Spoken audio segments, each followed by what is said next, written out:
کل رات جو ہم نے سٹرائکس کی ہیں وہ اصل میں ملا ہیبت اللہ جو ان کے امیر ہیں، سپریم لیڈر ہیں، ان کی اپنی ایک زیر کمان اسپیشل فورس ہے۔ افغانستان میں ملا ہیبت اللہ اخونزادہ نے اپنے متحد ایک اسپیشل فورس بنائی ہوئی جی اسی سے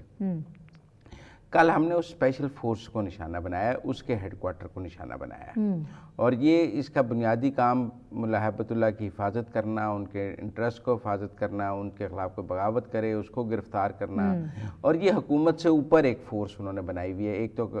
اپنی افغانستان کی فوج ہے، یہ اسپیشل فورس اس سے بھی اوپر ہے۔ یہ ایرانین کانسیپٹ کے تحت ملا ہیبت اللہ اخونزادہ نے بنائی ہے، تو ہم نے اس کے ہیڈ کوارٹر کو نشانہ بنایا ہے،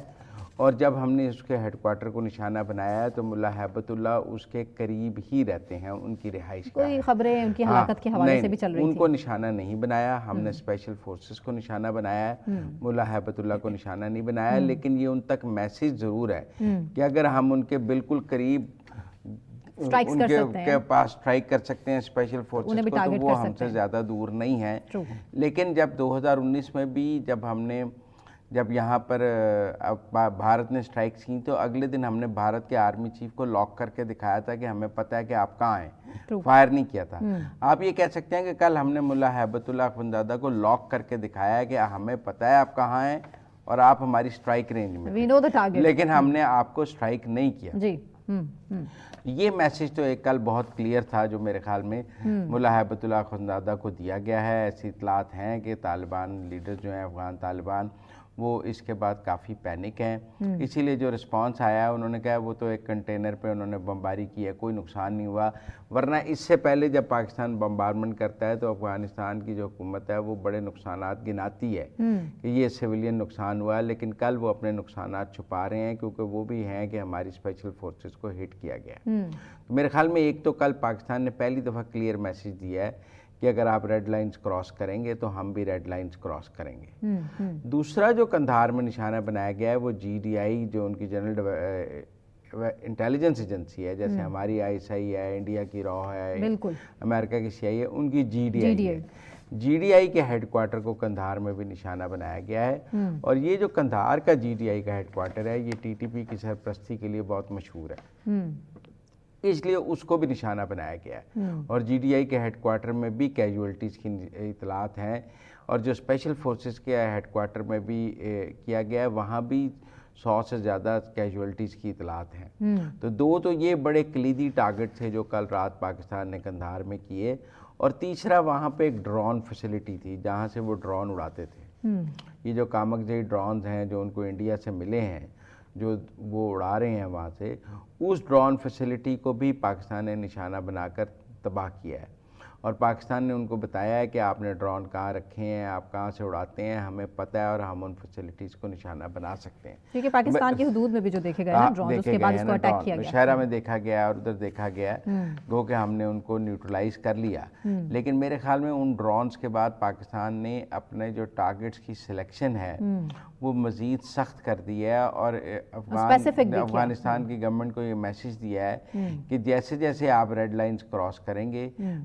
ویسے ہی ہم بھی ریڈ لائنز کراس کرتے جائیں گے، اور ایک سٹیج آئے گی کہ ہم براہ راست آپ کو نشانہ بنا سکتے ہیں۔ ابھی تک پاکستان کی پالیسی نہیں ہے کہ وہ افغان طالبان کی قیادت کو نشانہ بنائے، لیکن اطلاعات یہ ہیں کہ کل رات کی سٹرائک سے ان کو یہ میسیج ہوا ہے کہ ہمیں بھی نشانہ بنایا جا سکتا ہے۔ ایسی خبریں بھی آئی ہیں کہ کچھ طالبان لیڈرز جو ہیں وہ ہیلی کاپٹرز میں نارتھ کی طرف جاتے ہوئے بھی خود کو سیف کرتے ہوئے بھی نظر آئے ہیں، اور باقی لوگ بھی خود کو محفوظ بنانے کی کوشش کر رہے ہیں۔ پھر ملا ہیبت اللہ اخونزادہ کو بھی محفوظ بنانے کی کوشش کی جا رہی ہے، لیکن پاکستان کی جو سٹرائکس تھیں وہ کل بہت پریسائز تھیں، اور وہ بالکل ملا ہیبت اللہ اخونزادہ کی اسپیشل فورسز کو نشانہ بنایا گیا ہے۔ مطلب سب چائنا کوشش کر رہا ہے کہ دونوں ممالک میں صلح صفائی ہو سکے، حالات نارملائز ہو سکیں، کتنی کوشش کامیاب رہے گی چائنا کی؟ دیکھ لیں، ہم نے رات بمباری کی ہے، اس وقت پاکستان کے اوپر کہ دنیا کے کسی ملک کا کوئی دباؤ نہیں ہے۔ افغانستان کو TTP BLA اور ساری ٹیررسٹ آرگنائزیشنز کو لے آف کرنا پڑے گا، پاکستان کے ملزم پاکستان کو حوالے کرنے پڑیں گے۔ پاکستان نے دنیا پہ واضح کر دیا ہے کہ not less than that۔ تو مجھے نہیں لگتا کہ کوئی چائنیز پریشر ہے، چائنیز نے انہیں ہی سمجھایا ہوگا کہ بھائی آپ پاکستان کی بات مانیں۔ آپ وہاں پہ جو ہے اپنی جو کارروائیاں ہیں وہ ختم کریں، ان کے ملزم ان کے حوالے کریں۔ میں نہیں سمجھتا دنیا کو کوئی ملک پاکستان کو یہ کہہ رہا ہے کہ آپ افغانستان پر اپنی سرجیکل سٹرائکس ختم کر دیں۔ سب افغانستان کو ہی سمجھا رہے ہیں کہ آپ کا کافی نقصان ہو رہا ہے اور ہو جائے گا، تو لہٰذا اگر آپ وہ ضرور دنیا بھر کے ممالک سے رابطے کر رہے ہیں، اور یہ بات آئی ہے کہ انہوں نے 15 ملکوں سے رابطہ کیا ہے، لیکن سب کے سب ممالک نے انہیں یہی کہا ہے کہ اس بار آپ کو پاکستان کی جو مطالبات ہیں وہ ماننے پڑیں گے، ہم مزید وقت لے کر آپ کو پاکستان سے نہیں دے سکتے۔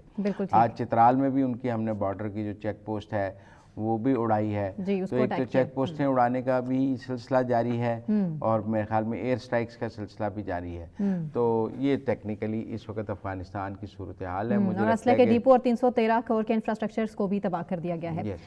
مزید ابھی صورتحال جو بھی ہوگی سوال سے اپڈیٹ کرتے رہیں گے، لیکن اب بات کر لیتے ہیں مزمل صاحب ایران اسرائیل اور امریکہ جنگ کے حوالے سے، جو کہ حالات بدستور کشیدہ ہیں، اور حملوں کی جو 51ویں لہر ہے اس کا آغاز ہو چکا ہے، جس کا نام یعلی بن موسیٰ رضا رکھا گیا ہے، اور اسرائیل میں ایران نے بہت ہیوی بمبارڈمنٹ کی ہے، بہت زیادہ بڑے پیمانے پر تباہی کے جس کے مناظر دیکھے جا سکتے ہیں، متعدد مقامات پر آگ اڑتی دیکھ سکتے ہیں ہم، اور اسرائیلی میڈیا بھی اس کو جو ہے وہ رپورٹ کر رہا ہے، 100 سے زائد افراد اس کے نتیجے میں زخمی ہو چکے ہیں۔ اب سعودی عرب کے حوالے سے بھی صورتحال ہمارے سامنے ہے، اور دھمکی تو ہم مسلسل ایران کی طرف سے دیکھ رہے ہیں، عباس عراقچی کی طرف سے، کہ ٹارگٹ کیا جائے گا ایران کے جو ٹھکانے ہیں مسلسل مشرق وسطی میں موجود۔ اب سعودی عرب میں جو امریکی فوجی اڈے پر بھی میزائلز کی بارش کی گئی ہے، کیا دیکھ رہے ہیں اس کے بعد اب صورتحال؟ اچھا، میں ٹیکنیکلی یہ سمجھتا ہوں کہ آج ڈونلڈ ٹرمپ صاحب نے تو کافی سرنڈر کیا ہے۔ دیکھیں، ایک تو انہوں نے یہ بات کہی ہے کہ آپ آبنائے حرمز ہم نہیں کھلا سکتے، جس ملک نے اپنا جہاز لے کے جانا ہے وہ اس کی چائنا کی طرف دیکھ رہے ہیں، وہ اپنی خود ہی اپنی حفاظت کی ذمہ داری لے، ہم نہیں کسی کی حفاظت کر سکتے۔ اس کا مطلب ہے کہ امریکہ آبنائے حرمز کھلانے سے پیچھے ہٹ گیا، جو وہ کہہ رہا تھا کہ میں آبنائے حرمز کھلا دوں گا وہ۔ دوسرا یہ ہے کہ جو خرق پہ انہوں نے سٹرائکس کی ہیں، اس کے نتیجے میں بھی میرے خیال میں کوئی ایرانینز اتنے زیادہ دباؤ میں نہیں آئے، حالانکہ خرق جو ہے وہ ایک اکنامک ہب ہے۔ ویسے تو ایران میں 100 سے زیادہ آئل فیلڈز ہیں، لیکن وہ تمام آئل فیلڈ سے آئل اکٹھا کر کے خرق لاتے ہیں اور خرق سے سب جگہ ٹرانسپورٹ کرتے ہیں، تو خرق کو نشانہ بنانے سے ایران کی جو آئل ایکسپورٹ ہے اس کو نتیجتاً نقصان پہنچا ہے۔ آپ بے شک کہیں کہ ہم نے تیل کی تنصیبات کو نشانہ نہیں بنایا ہے، لیکن وہ ایک آئل ایکسپورٹ کا بگاڑ ہے۔ اگر آپ وہاں کے پورٹ کو نشانہ بناتے ہیں اور جگہوں کو انفراسٹرکچر کو نشانہ بناتے ہیں، تو یقیناً ایران کی جو آئل ایکسپورٹ ہے وہ اس سے متاثر ہوگی۔ اب میں یہ سمجھتا ہوں کہ امریکہ اس وقت یہ جنگ ختم کرنا چاہتا ہے، کیونکہ اس مہینے کے آخر میں ڈونلڈ ٹرمپ صاحب نے چائنا جانا ہے، اور ان کی پریزیڈنٹ شی سے ملاقات ہے۔ ہتھیار بھی امریکہ کے ختم ہو رہے ہیں، ان کی آرمی بھی ریلیکٹنٹ ہے، میں یہ تو نہیں مانتا کہ ان کے ہتھیار ختم ہو رہے ہیں، نقصان تو ہو گیا اچھا خاصا۔ نہیں، نقصان ہوا ہے، پر میں نہیں مانتا کہ امریکہ کے کوئی ہتھیار ختم ہو رہے ہیں۔ جیسے ایران کے ڈرونز اور میزائلز چل رہے ہیں نا، ویسے امریکہ کے پاس بھی ہتھیار بہت ہیں چلانے کے لیے۔